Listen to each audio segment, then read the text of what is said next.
Hej Christoffer, det er Steffen her, og det her er som en aflevering om verdensbilleder. I Aristoteles verdensbillede, der var jorden en stor kugle, og den var verdens centrum.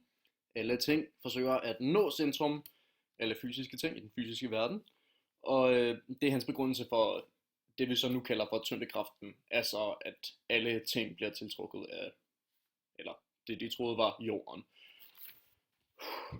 Så er der Copernicus verdensbillede. Ansat af paven, lavede han det første heliocentristiske verdensbillede. Det betyder, at han mente, at jorden kredsede rundt om solen, og ikke at alle andre ting kredsede rundt om jorden. Så i virkeligheden prototypen med det billede, som vi har om verden i dag. Øh, han, han beskrev, at planeternes baner var perfekte cirkler, hvilket man så senere hen har fundet ud af, at de slet ikke er. Men det var tæt på. Kirken, som faktisk havde ansat ham til det, afslog hans idé om det, og han blev faktisk henrettet for det til sidst. Så det er faktisk meget tragisk. Så kommer vi til Tycho Brahes kompromis. Planeterne kredser rundt om solen, men jorden er stadig verdens centrum. Og på den måde er både Aristoteles og Copernicus verdensbilleder stadig lidt sande. Så det var et godt kompromis for, at han kunne imødekomme både kirken og hans egne idéer.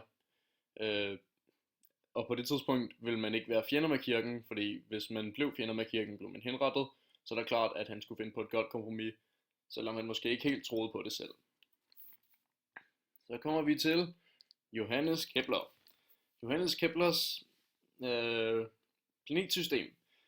Johannes Kepler var meget stærkt inspireret af Tycho Brahe. Han opstillede 3 love, som blandt andet indebar, at planeterne i solsystemet bevæger sig i ellipser, med solen som brandpunkt. Denne lov fjernede Copernicus' idé om, at planeterne bevæger sig i perfekte cirkler, så det er der, vi har den information fra. Så kommer vi ned til tyngdekraften, opdaget af Isaac Newton. Grunden til, at æblet falder til jorden og ikke svæver rundt, den er usynlig, men den er altid til stede. Det er den, der gør, at planeterne har de baner, de har, og at de holder dem. Faktisk er det også grunden til, at alt bliver tiltrukket af andre ting.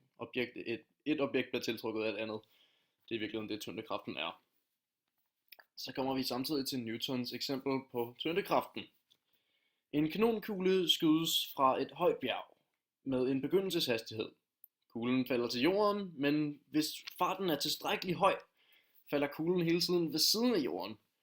Og det er det, vi i dag kalder, at noget kan gå i kredsløb om noget. For eksempel månen om jorden.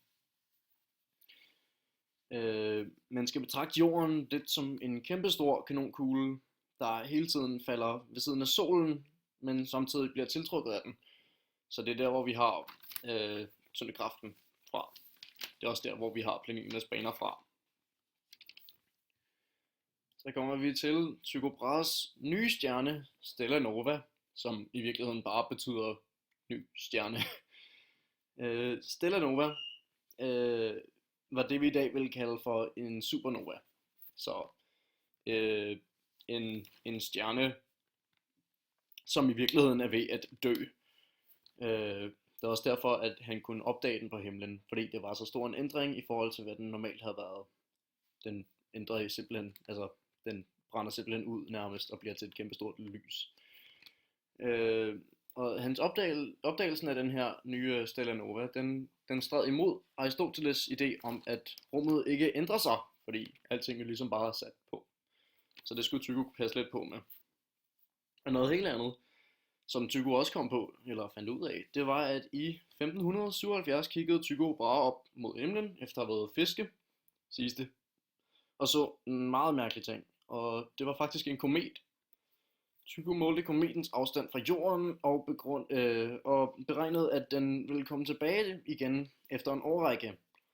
Og selvom Tycho aldrig selv nåede at opleve, at kometen kom tilbage, så meget få år efter hans død, der kom den tilbage, og Tycho havde så haft ret.